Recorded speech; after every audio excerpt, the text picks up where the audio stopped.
नमस्कार, good morning, शुभ प्रभात। मैं हृदय मिश्रा आप सभी का स्वागत करता हूं आपके अपने इस करंट अफेयर्स क्लास में। कैसे हैं आप लोग? आई होप आप सभी लोग अच्छे होंगे और अपनी पढ़ाई को बहुत ही बेहतर ढंग से कर रहे होंगे। देखिए, आइए बिना देरी के आज की क्लास को हम लोग करते हैं स्टार्ट और देखते हैं क्या कुछ चीजें आज से आपके लिए नहीं है।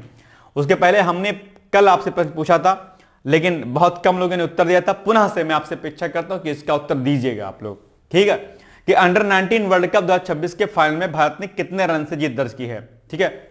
किस देश को हरा करके जीत दर्ज की है वो तो आप जानते होंगे, लेकिन कुल कितने रनों से जीत दर्ज की है ये आप मुझे बताने का कष्ट कीजिएगा। चलिए, स्वास्थ्य प्रौद्योगिकी मूल्यांकन के संबंध में 5 दिवसीय ज्ञान आदान प्रदान कार्यशाला का भी हाल ही में शुभारंभ किया गया है, ठीक है? श्रीलंका सरकार के स्वास्थ्य मंत्रालय के प्रतिनिधि मंडल के लिए स्वास्थ्य प्रौद्योगिकी मूल्यांकन, जिसको एसटीए के संबंध में 5 दिवसीय ज्ञान आदान प्रदान कार्यशाला का नई दिल्ली के सुषमा स्वराज भवन में क्या हुआ है, औपचारिक रूप से इसका शुभारंभ किया गया है। और इसमें जो है विदेश मंत्रालय ने इसमें बढ़ चढ़कर इसमें हिस्सा लिया और उसी तत्वाधान में इस कार्यक्रम को आयोजित किया जा रहा है, ठीक है?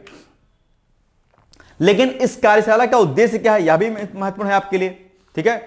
कार्यशाला का उद्देश्य क्या है? श्रीलंका में स्वास्थ्य प्रौद्योगिकी मूल्यांकन को बढ़ावा और संस्थागत रूप से देने के लिए रणनीतिक मार्ग विकसित करना है, ठीक है? स्वास्थ्य अनुसंधान विभाग से संबद्ध संस्था HTIAN, ठीक है, यानी कि हेल्थ टेक्नोलॉजी असेसमेंट इंडिया, संपूर्ण भारत में स्वास्थ्य देखभाल प्रौद्योगिकियों के मूल्यांकन और कम खर्च पर साक्ष्य आधारित स्वास्थ्य हस्तक्षेपों को सुनिश्चित करने में महत्वपूर्ण भूमिका निभाती है। तो आपके एग्जाम में ये इस पर प्रश्न पूछेगा, ये जो HTAIN है ये क्या है या इसका क्या वर्क होता है? तो आप कहेंगे हेल्थ टेक्नोलॉजी असेसमेंट इंडिया का ये कार्य है जो मैंने अभी आपको यहां पर जस्ट बताया हुआ है, ठीक है? याद रहेगा, कोई दिक्कत तो नहीं है। चलिए, और इसमें कई सारे चीजें इस पूरे 5 दिवसीय कार्यशाला में आयोजित की गई। इसमें देख लीजिएगा, इसका उद्देश्य क्या रहेगा? दोनों देशों में स्वास्थ्य प्रौद्योगिकी मूल्यांकन की क्षमताओं और प्रणालियों को मजबूत करने के लिए संभावित सहयोगी पहलों की पहचान करना है अपने आप। भाई, दोनों देशों की में जो स्वास्थ्य संबंधी जो चीजें हैं वो दिक्कत ना करने पाए, ठीक है? चलिए, प्रश्न बन जाएगा इस पे से। क्या बनेगा प्रश्न? आइए देखते हैं। HTIAN, ठीक है, किससे संबंध संस्था है अपने आप पे? नीति आयोग से, विदेश मंत्रालय से, स्वास्थ्य अनुसंधान विभाग से, या फिर डी वाला ऑप्शन हो गया आपका रक्षा मंत्रालय। इसमें आज काका गाघा लिख गया है, माफ कीजिएगा। चलिए, तो ये उत्तर क्या हो जाएगा आपका? उत्तर हो जाएगा आपका ऑप्शन नंबर सी, यानी कि गा, स्वास्थ्य अनुसंधान विभाग, ठीक है? रिपब्लिकन प्रतिनिधि ने अमेरिका में H1 वीजा योजना को खत्म करने के लिए एक नया कानून पेश किया है बॉस। अब देखो भाई साहब क्या है, दरअसल ये जो आपका H1B वीजा था, ये जो भारत के बाहर के मतलब अमेरिका के जो बाहर के लोग हैं, ठीक है, अमेरिका के जो बाहर के लोग हैं, इनको जो है अमेरिका में काम करने के लिए प्रोत्साहित करना था। यानी कि आप भारत देश या किसी अन्य देश के हैं और आप किसी खास विषय के विशेषज्ञ हैं, आप टैलेंटेड हैं, तो ऐसे में जो अमेरिकन कंपनीज थी उनको क्या करती थी? मौका देती थी। और ऐसे में अमेरिका के बाहर के लोगों का एक प्रतिनिधित्व जो है ठीक ठाक था। लेकिन आप जानते होंगे अमेरिका फर्स्ट की नीति आजकल चल रही है अमेरिका में। डोनाल्ड ट्रंप बाबू तो आप जानते होंगे उनके लिए सब कुछ बेकार है ना? तो अभी क्या हुआ है कि इसी वीजा को, ये जो आपका H1 वीजा है, इसको समाप्त करने या शून्य करने की योजना करने का प्रयास किया गया है कि भैया अब अमेरिकी कोई भी कंपनी बाहरी जो लोग होते हैं उनको अब नहीं लेगी। तो क्या लगता है कि इससे अमेरिका वालों को फायदा हो जाएगा? नहीं बॉस, बाहरी टैलेंट अमेरिका में बहुत, खासकर भारतीयों का, और ऐसा जो है करने से अमेरिका को बहुत बड़े स्तर का नुकसान होगा। लेकिन वही है कि पॉलिसीज बनाने वाले लोग तो अजीब गरीब होते हैं, क्या किया जाए। भारत का डंका जो आप जानते होंगे कि अमेरिका में कितना है, बहुत बड़ा है, ठीक है? खैर, तो इसी पर अभी वहां पर काम चल रहा है और ये मैंने आपको बता दिया है। दरअसल अमेरिकी प्रतिनिधि ग्रेग स्ट्यूब्यू ने इस कानून की घोषणा की है। इस प्रस्तावित कानून का नाम adding exploitative important labour exemptions act है, जिसे संक्षेप में एक्साइल एक्ट कहा जाता है। क्या? एक्साइल एक्ट कहा जाता है। इस कानून के जरिए इमिग्रेशन और नेशनलिटी एक्ट में बदलाव करने का प्रस्ताव है। क्या? किसमें? नेशनलिटी और एक्ट में बदलाव का प्रस्ताव है, ताकि H1 वीजा योजना को पूरी तरीके से बंद किया सके। आपके एग्जाम में एक्साइल टैक्ट के बारे में पूछ सकता है। अभी 2024 का इंटरव्यू होने वाला है, उनमें भी इस प्रकार के प्रश्नों को पूछा जा सकता है, याद रख लीजिएगा, बहुत महत्वपूर्ण है आपके लिए। ठीक है, चलिए। H1 वीजा के तहत अमेरिकी कंपनियों को तकनीकी, इंजीनियरिंग, चिकित्सा और वित्त जैसे विशेष क्षेत्रों में विदेशी कर्मचारियों को नौकरी देने की अनुमति थी, लेकिन अब क्या होगा, अब इसको शून्य करने की बात कही गई है। ठीक है, तो H1 वीजा योजना को शुरू इसलिए किया गया था ताकि विशेष योग्यता वाले विदेशी विशेषज्ञ अमेरिका में काम कर सके। समय के साथ यह भारत और चीन जैसे देशों के पेशेवरों के लिए अमेरिका में काम करने का बड़ा रास्ता बन गया, लेकिन नौकरियों, वेतन और आवर्जन नीति को लेकर के यह लगातार राजनीतिक बहस बनी हुई थी और इसी को लेकर के अब इसको समाप्त करने की घोषणा की गई है। चलिए, और ये इंपॉर्टेंट है, आपके ध्यान रखिएगा। H1 वीजा योजना को खत्म करने से समेत नया कानून किस देश ने पेश किया है? तो अमेरिका, कनाडा, ब्रिटेन या फिर ऑस्ट्रेलिया। इट्स वेरी इजी, है ना। इसका उत्तर क्या हो जाएगा? इसका उत्तर हो जाएगा आपका ऑप्शन नंबर ए, यानी कि ए इज द राइट आंसर। ठीक है ना। चलिए, नीति आयोग ने 10 फरवरी को नई दिल्ली में विकसित भारत और नेट जीरो की दिशा में 4 अध्ययन रिपोर्ट जारी की है। नीति आयोग ने 10 फरवरी को नई दिल्ली में विकसित भारत और नेट जीरो की दिशा में 4 अध्ययन जारी रिपोर्ट जारी की। इसमें बिजली, परिवहन उद्योग, महत्वपूर्ण खनिजों की मांग और आपूर्ति के आकलन पर केंद्रित क्षेत्रीय अंतर्दृष्टि क्या है इसमें शामिल की गई है इसमें। ठीक है, और भारत के नेट जीरो लक्ष्यों को प्राप्त करने के लिए एक समन्वित और दीर्घकालिक रणनीति की आवश्यकता पर भी इसमें क्या किया गया है? बल दिया गया है। अच्छा, एक चीज आप जानते हैं क्या, ये जो नेट जीरो जो बार बार आप लोग सुनते होंगे, ठीक है, नेट जीरो, नेट जीरो क्या है? ये नेट जीरो कौन ऐसा बहादुर स्टूडेंट है जो बताएगा? नेट जीरो प्राप्त करने का लक्ष्य क्या है? 2070 है ना। लेकिन ये है क्या बॉस? ये है क्या? 2070 तक जो नेट जीरो को प्राप्त करने का लक्ष्य रखा है, क्या है? जानते हैं आप लोग? नहीं जानते हैं। कुछ लोग जानते होंगे, कुछ लोग नहीं जानते होंगे। मैं बता देता हूं एक बार। फॉर एग्जाम्पल के लिए आप जानते होंगे कि कार्बन एक्सक्रीशन बहुत हो रहा है, जिससे क्या हो रहा है? ग्लोबल वार्मिंग जो गैसेस होती हैं, ठीक है, वो बहुत बढ़ रही हैं और इससे क्या हो रहा है? क्लाइमेट चेंज हो रहा है। सिंपल सी बात है। ठीक है, तो ये ग्लोबल वार्मिंग ना हो, क्लाइमेट चेंज ना हो, इसके लिए कहा जाता है कि जितना कार्बन आप जो है निकालते हैं, मतलब उत्सर्जन होता है जितने कार्बन का, जितने कार्बन का उत्सर्जन होता है, ठीक है, उतने मात्रा में हम उस कार्बन को कम करने का उपाय सुझाएं, कम करने का उपाय, ठीक है, या इस पूरे कार्बन को एब्जॉर्ब करने का भी हम प्रस्ताव रखें। ठीक है, तो क्या होगा कि अगर माना कि भारत में 1 टन कार्बन का उत्सर्जन अगर प्रतिवर्ष हो रहा है, तो इस 1 टन के बराबर ही ऐसा कोई कार्य करें ताकि आप प्लांटेशन आदि करें कि ताकि 1 टन जो कार्बन है ये एब्जॉर्ब हो जाए प्लांट्स के द्वारा और कार्बन उत्सर्जन क्या हो जाए? शून्य हो जाए। या फिर कुछ ऐसी तकनीकें का उपयोग करें हम कि ये कार्बन जो है उत्सर्जन ना होने पाए, बढ़ पाए। इसमें नेट जीरो में यह नहीं होता कि कार्बन उत्सर्जन नहीं होगा, शून्य होगा, ऐसा तो हो ही नहीं सकता है। क्योंकि भैया शहरीकरण है, आपके सामने औद्योगिकरण है, बहुत सारी टेक्नोलॉजी है जिसमें कार्बन उत्सर्जन तो होना ही होना है, लेकिन जितना कार्बन उत्सर्जन हो रहा है अगर हम उसकी एवज में प्लांटेशन कर दें या उसको कम करने का कोई उपाय सुझाएं तो निश्चित तौर पर ये जो कार्बन उत्सर्जन जो निकल रहा है ये क्या देगा? शून्य हो जाएगा। भाई कार्बन को बैलेंस करना तो जरूरी है ना भाई, तो कार्बन को बैलेंस कर देंगे तो मामला क्या आ जाएगा? नेट जीरो में आ जाएगा। तो ये क्या? Net zero. और इस कार्बन को नेट जीरो का लक्ष्य जो रखा गया वो 2070 तक का रखा गया है। इसके लिए सरकार लगातार रिन्यूएबल एनर्जी रिसोर्सेज पर काम कर रही है, बाकी अलग अलग जो रिन्यूएबल एनर्जी होती है उन पर काम कर रही है, प्लांटेशन आदि पर काम कर रही है। सिंपल सी बात है बस। तो ये ध्यान रखना आप लोग, ठीक है। आगे बाकी 2070 में भी उद्योग की लगभग 1/4 खपत जीवाश्म ईंधन से पूरी होगी और इसे कार्बन कैप्चर और अन्य प्रौद्योगिकियों के माध्यम से नियंत्रित करने का प्रयास किया जाएगा। तो ये भी पॉइंट आपके क्या इंपॉर्टेंट है, ठीक है। चलिए अब बन जाएगा प्रश्न, इस पर आप लोग उत्तर बताइएगा। इसका प्रश्न क्या है? प्रश्न है नीति आयोग ने, ठीक है, 10 फरवरी को नई दिल्ली में विकसित भारत और नेट जीरो की दिशा में 4 अध्ययन रिपोर्ट जारी की है। रिपोर्ट के अनुसार 2070 में उद्योग की लगभग कितनी खपत जीवाश्म ईंधन से पूरी होगी?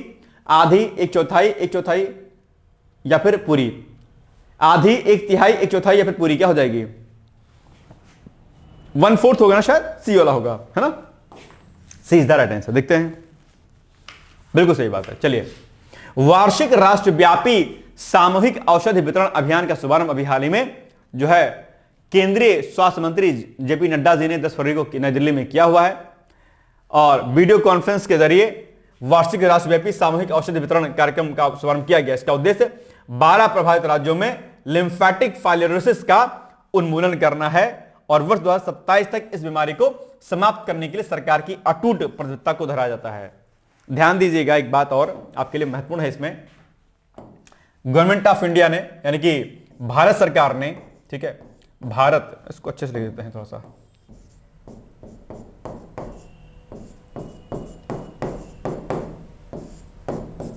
भारत सरकार ने, ठीक है, फाइलेरिया को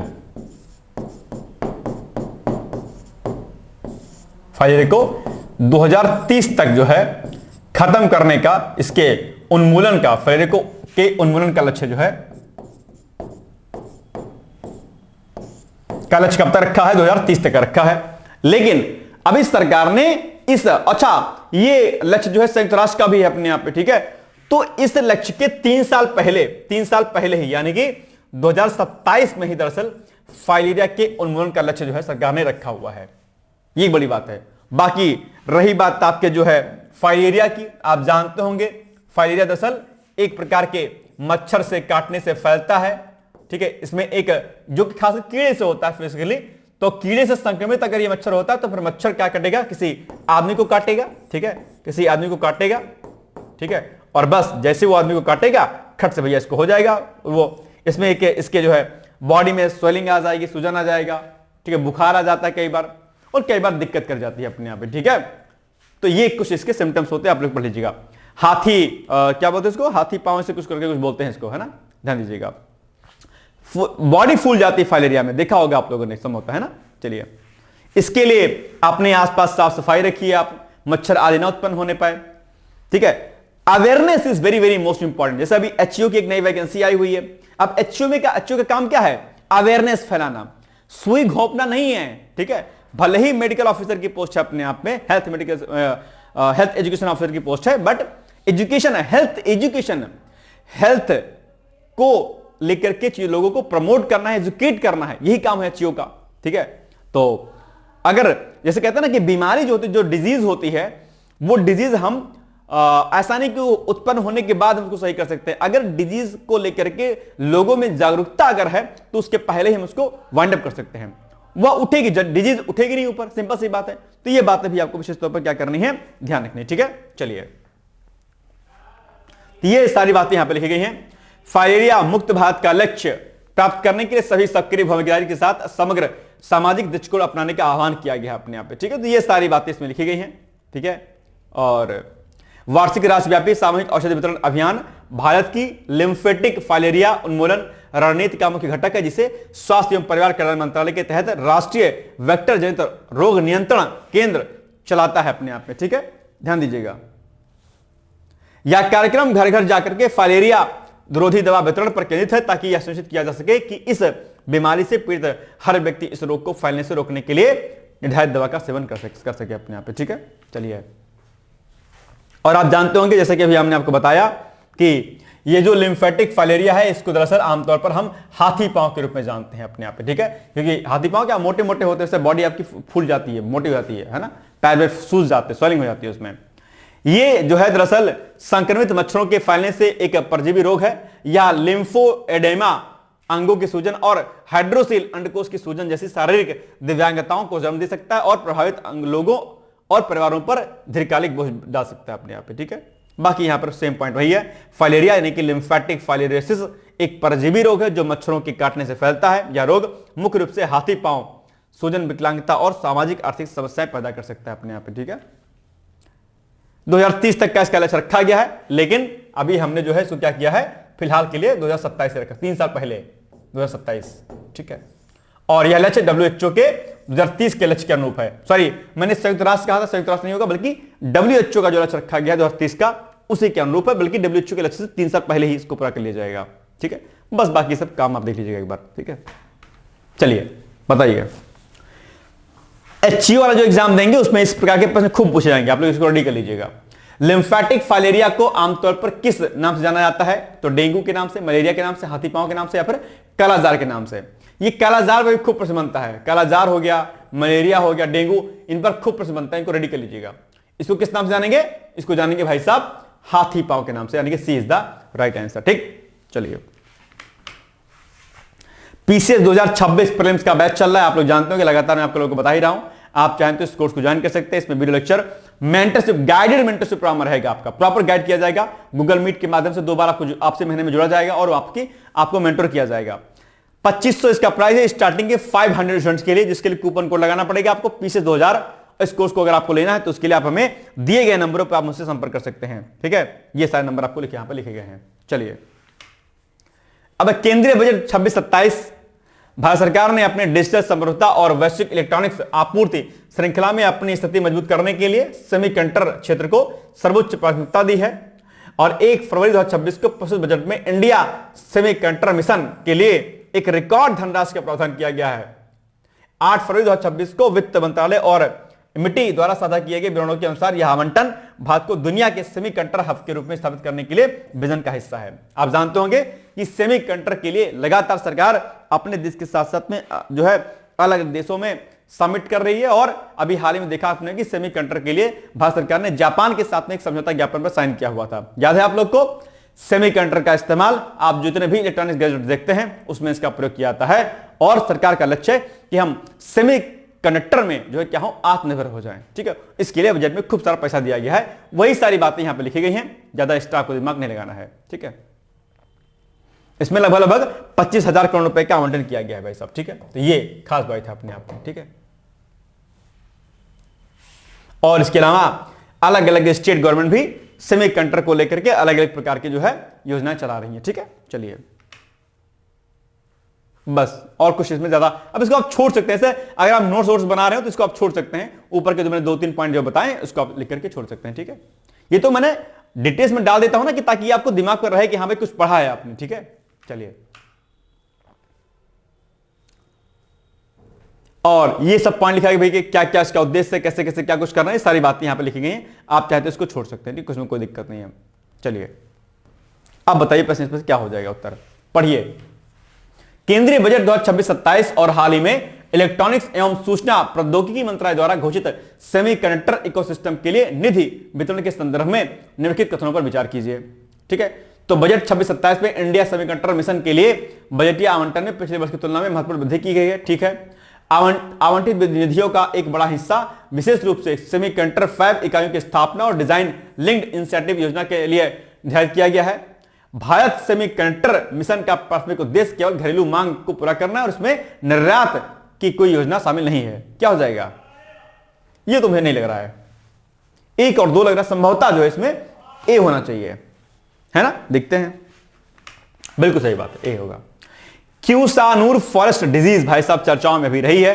ठीक है, इसकी खोज दरअसल सबसे पहले अगर हम बात करें तो 1957 में, ठीक है, कर्नाटक के क्यासानूर जंगल में हुई थी, इसलिए इसे मंकी फीवर के नाम से भी जानते हैं। ठीक है, यह एक जेनेटिक बीमारी है, यानी कि जानवरों से मनुष्य में फैलती है। 8 फरवरी 2026 को ICMR, ठीक, क्या ICMR, Indian council of medical research भी बोलते हैं इसको। ठीक है, क्या? Indian council of medical research, ICMR। तो ICMR द्वारा साझा की गई एक रिपोर्ट के अनुसार भारत अब इस बीमारी के खिलाफ एक अधिक प्रभावी और आधुनिक वैक्सीन विकसित करने के लिए अंतिम चरणों में है। किस बीमारी के लिए? क्यासानूर फॉरेस्ट डिजीज के लिए। ठीक है, तकनीकी रूप से KFD वायरस परिवार का सदस्य है अपने आप से। इसका संचरण मुख्य रूप से हेमाफिलिस स्पिरिनोगेरा नामक किलनी के माध्यम से होता है। जब कोई मनुष्य इन संक्रमित किलनियों के संपर्क में आता है तो वायरस उनके शरीर में प्रवेश कर जाता है और बंदरों की मृत्यु इस बीमारी का एक प्रारंभिक चेतावनी संकेत मानी जाती है। वैक्सीन के संदर्भ में अब तक उपयोग की जा रही पुरानी वैक्सीन फॉर्मेलिन निष्क्रिय थी, जिसकी प्रभावकारिता सीमित थी और अब इसके लिए बार बार बूस्टर खुराक की आवश्यकता होती थी। अब इस पर जो है नई वैक्सीन जो है इस पर विकसित की जा रही है। ठीक है, चलिए, बस ज्यादा इसमें कुछ आपको एक्स्ट्रा नहीं करना है। ठीक है, चलिए बताइए, अलग अलग डिजीज के लिए जो अलग अलग वैक्सीन आदि इजाद की जाती हैं उन पर प्रश्न बनता है एग्जाम में। ठीक है ना, याद रखिए, बीमारियों पर तो बहुत प्रश्न बनता है। वैक्सीन, डिजीज, उसके सिम्टम्स, उसके वायरस या बैक्टीरिया का नाम, ये सब बहुत कॉमन क्वेश्चन है, बहुत बनते हैं। अब बायो में आप लोग नहीं पढ़ते होंगे लेकिन पढ़ा करिए इसको, ठीक है। चलिए, हाल ही में समाचारों में रही क्यासानूर फर्स्ट डिजीज और इसकी नई वैक्सीन के संदर्भ में लिखित कथनों पर विचार कीजिए। यह एक वायरल रक्तस्रावी बुखार है जो मुख्य रूप से फ्लेविरिडी परिवार के वायरस के कारण होता है। इस बीमारी का संचार मुख्य रूप से संक्रमित किलनी के काटने और बंदरों के संपर्क में आने से होता है। यह बीमारी मुख्य रूप से हिमालय क्षेत्रों में पाई जाती है और इसके लिए वर्तमान में कोई नई वैक्सीन परीक्षण के चरण में नहीं है। यह भी नहीं होगा भाई साहब। इसमें भी 1 और 2 ही लग रहा है मुझे, आपको क्या लग रहा है? बिल्कुल 1 और 2 ही होगा इसमें, ए वाला ऑप्शन, ठीक है। चलिए नेक्स्ट है, उत्तर प्रदेश सौर ऊर्जा नीति के क्रियान्वयन पर काम कर रहा है, बहुत अच्छा काम कर रहा है सौर ऊर्जा के रूप में, ठीक है। और उत्तर प्रदेश सरकार ने अपनी महत्वाकांक्षी सौर ऊर्जा नीति 2022 के प्रभावी क्रियान्वयन की दिशा में एक और महत्वपूर्ण कदम उठाया है। 8 फरवरी 2026 को राज्य के 500 सरकारी भवनों पर रूफटॉप सोलर पैनल स्थापित करने के तीसरे चरण की शुरुआत की है अपने यहाँ पे, ठीक है। इस पहल का नेतृत्व यूपी नेडा कर रहा है। सरकार का प्राथमिक उद्देश्य न केवल अक्षय ऊर्जा को बढ़ावा देना है बल्कि सरकारी कार्यालयों को ऊर्जा के मामले में आत्मनिर्भर बनाना भी क्या है इसमें शामिल है अपने यहाँ पे। तो ये कई सारे पॉइंट आपको ध्यान रखने हैं, ठीक है। तकनीकी और नीतिगत ढांचे की बात की तो उत्तर प्रदेश सौर ऊर्जा नीति 2022 राज्य के लिए एक गेम चेंजर साबित हो रही है अपने यहाँ पे, ठीक है। ये पॉइंट आपको ध्यान रखना है।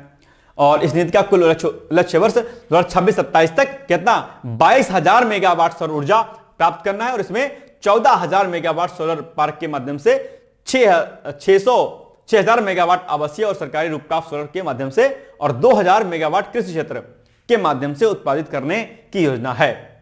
तो ये एक बड़ा पॉइंट है और सरकारी भवनों पर सोलर पैनल लगाने के से ग्रिड पर निर्भरता कम होगी और पर्यावरण संरक्षण की दिशा में सकारात्मक संदेश जाएगा। जो आपके ऑफिस सरकारी जो इमारतें हैं उन पर सोलर प्लांट जो है मतलब सोलर पैनल लगाए जाएंगे, तो इससे एक बड़ा व्यापक बदलाव आएगा और इसमें सरकार व्यापक स्तर पर काम कर रही है। अभी हाल ही में बजट आया हुआ है, आप जानते होंगे, है ना, यूपी का, और उसमें जो है यूपी खूब आगे बढ़ रहा है। सॉरी, सर्वे जो आया हुआ है अभी, है ना, इकोनॉमिक सर्वे।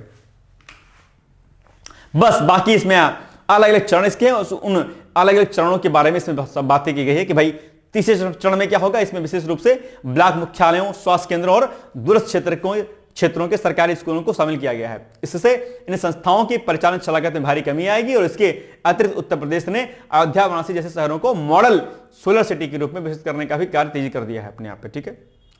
तो इससे क्या होगा भाई साहब, जलवायु परिवर्तन आज रुकेगा और कई बार गांव वगैरह में जो प्राथमिक स्वास्थ्य केंद्र आदि होते हैं जहां पर बिजली चली जाती है तो दिक्कत होती है, तो वहां पर सोलर पैनल के होने से चीजें शट आउट रहेंगी और कोई दिक्कत नहीं होगी। तो ये बहुत सारे पॉइंट है जो मैंने आपको बताया, इसको याद रखिएगा आप लोग, ठीक है। चलिए आगे बढ़ते हैं हम लोग। उत्तर प्रदेश सौर ऊर्जा नीति के क्रियान्वयन के संदर्भ में निम्नलिखित कथनों पर विचार कीजिए। नंबर 1, हाल ही में राज्य के 500 सरकारी भवनों पर सोलर पैनल लगाने के तीसरे चरण का शुभारंभ किया गया है, ठीक है। दूसरा, उत्तर प्रदेश सौर ऊर्जा नीति 2022 के तहत वर्ष 2027 तक 22,000 मेगावाट सौर ऊर्जा उत्पादन का लक्ष्य रखा गया है, ठीक है। इस परियोजना की कार्यान्वयन एजेंसी उत्तर प्रदेश नवीन एवं नवीकरणीय ऊर्जा विकास अभिकरण यूपी नेडा है। कौन सा कथन सही है बताओ, आप सोचो, बताओ, सोचिए और बताइए भाई साहब क्या होगा। आसान है, कोई बहुत कठिन नहीं कि आप नहीं बता पाएंगे, इट्स वेरी इजी, है ना, ठीक है। चलो इसका जो आंसर हो जाएगा वो मुझे लगता है कि ऑप्शन नंबर इसका हो जाएगा डी वाला। इसमें मुझे तीनों कथन सही लग रहे हैं भाई साहब, ठीक है, ये ध्यान रखिएगा। देखते हैं, ठीक है। चलिए, आकांक्षी नगर योजना भाई साहब, तो 8 फरवरी 2026 को मुख्यमंत्री द्वारा की गई समीक्षा बैठक उत्तर प्रदेश के शहरी शासन में एक महत्वपूर्ण तकनीकी बदलाव को दर्शाती है। उत्तर प्रदेश सरकार ने केंद्र की आकांक्षी जिला योजना की तर्ज पर आकांक्षी नगर योजना की शुरुआत की थी अपने आप पे, ठीक है। जैसे आकांक्षी जिला है जो कि बहुत पिछड़े होते हैं, उनको मुख्य धारा में लाने के लिए आकांक्षी जिला प्रोग्राम को लॉन्च किया गया था। ठीक उसी प्रकार से उत्तर प्रदेश सरकार ने आकांक्षी जिला पहल के तर्ज पर आकांक्षी नगर योजना की शुरुआत की थी। इसके तहत राज्य के 100 ऐसे नगर निकायों की पहचान की गई जो आर्थिक और सामाजिक विकास के विभिन्न मानकों पर पिछड़े हुए थे। इन निकायों के कायाकल्प के लिए नगर फेलोशिप कार्यक्रम शुरू किया गया, जिसमें उच्च शिक्षित युवाओं को सीधे शासन के साथ जुड़ने का अवसर दिया गया था, ठीक है। इस कार्यक्रम का मुख्य उद्देश्य शहरी स्थानीय निकायों की कार्यक्षमता को बढ़ाना, ये नगर फेलो डेटा आधारित निगरानी, डिजिटल गवर्नेंस और केंद्र व राज्य सरकार की फ्लैगशिप योजनाओं जैसे स्वच्छ भारत मिशन 2.0, अमृत योजना और पीएम स्वनिधि के प्रभावी क्रियान्वयन में सक्रिय भूमिका निभाते हैं। इन्हें ई गवर्नेंस के माध्यम से सार्वजनिक सेवाओं के वितरण को सरल बनाने की जिम्मेदारी दी गई है। यह कार्यक्रम न केवल युवाओं को प्रशासनिक अनुभव प्रदान करता है बल्कि स्थानीय प्रशासन को नई ऊर्जा और आधुनिक दृष्टिकोण भी देता है अपने यहाँ पे। तो ई गवर्नेंस के माध्यम से इसको सशक्त करने का प्रयास किया गया है, यानी कि इंटरनेट के माध्यम से चीजों को मजबूत करने का प्रयास किया गया है। जो लोग 2024 का इंटरव्यू अभी देने वाले हैं वो लोग ई गवर्नेंस को पढ़ लीजिएगा, और बाकी भी मेंस और प्री में भी ई गवर्नेंस पर प्रश्न बनता है। 2024 का जब प्री हुआ था तो उसके पहले मैंने कहा था कि बॉस ई गवर्नेंस टॉपिक तो है आपके मेंस का, लेकिन प्री में प्रश्न पूछा जाएगा, और उसी साल आपके पीसी से प्रश्न पूछा गया था। याद है आप लोग को? अगर आप पुराने अभ्यर्थी मेरे होंगे तो, नए होंगे तो कोई बात नहीं, ठीक है। चलिए थोड़ा सा विश्वास मेरे करंट अफेयर पर क्या करिए, आपको बड़ा बेनिफिट मिलेगा इसका, ठीक है। चलिए ठीक है, ये सब चीजें हैं, इसमें व्यापक स्तर पर काम वाम किया गया है, ठीक है। इसको देख सकते हैं आप लोग, ठीक है। इसमें कई प्रकार के चीजों को डिजिटल कुंभ भी का प्रयास किया गया कि आगे जब कुंभ होगा तो इसमें हम चीजों को डिजिटल रूप में करेंगे और बेहतर ढंग से करने का प्रयास करेंगे, ठीक है। चलिए अब आप बताइए, अब इस प्रश्न को पढ़िए और इसका उत्तर मुझे आप बताइए खुद से कि क्या इसका उत्तर हो जाएगा अल्टीमेटली, ठीक है। चलिए आसान है, कुछ कठिन नहीं है कि आप नहीं बता पाएंगे इसको, इट्स वेरी इजी, है ना। बताओ, चलो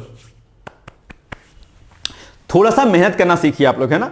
कलम नहीं चलाते हैं। मैं अक्सर आपसे बात कहता हूं कि अगर आपको एग्जाम क्रैक करना है, क्वालिफाई करना है, तो पढ़ना और लिखना दो चीजें आपके लिए बहुत जरूरी है। नॉट ओनली रीडिंग, ठीक है। केवल बुक्स रेडी करने से कुछ नहीं होगा, आप लिखने का प्रयास कीजिए, आप प्रैक्टिस कीजिए, जो कि आप नहीं करते हैं। मैं बार बार आपसे कहता हूं कि बॉस सिर्फ पढ़ाई करने से कुछ नहीं होगा, आप मॉक लगाइए, आप पीवाईक्यूज को लगाइए, लिख लिख करके याद करिए, और फिर देखिए कैसे नहीं याद होगा कोई चीज आपको। लेकिन आप ये काम नहीं करते हैं, गलती करते हैं। प्लीज इसको लिखने का काम करिए आप, प्लीज, ठीक है। चलिए इसका उत्तर भी हो जाएगा डी वाला, ठीक है। इसमें तीनों क्वेश्चन सही है आपके लिए।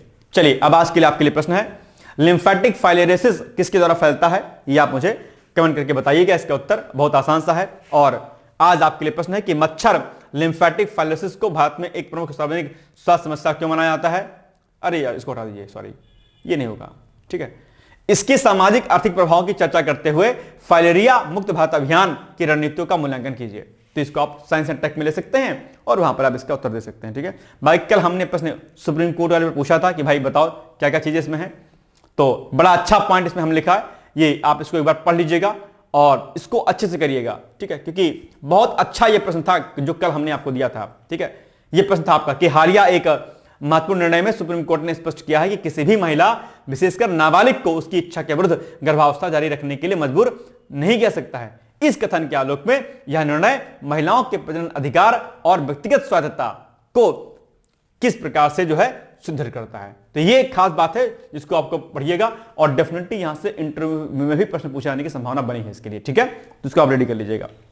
ये सारी बातें यहां पर इसमें हमने लिखेंगे, खासकर तो आर्टिकल 21 का ही इसमें उल्लंघन होगा, ठीक है। बाकी उसकी अपनी व्यक्तिगत स्वतंत्रता होगी।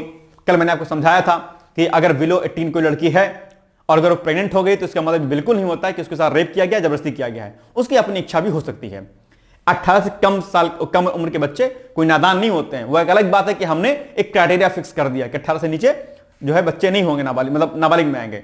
आजकल के बच्चे अपने आप में चैट जीपीटी हैं भाई साहब, ठीक है, गजबे हैं, ठीक है।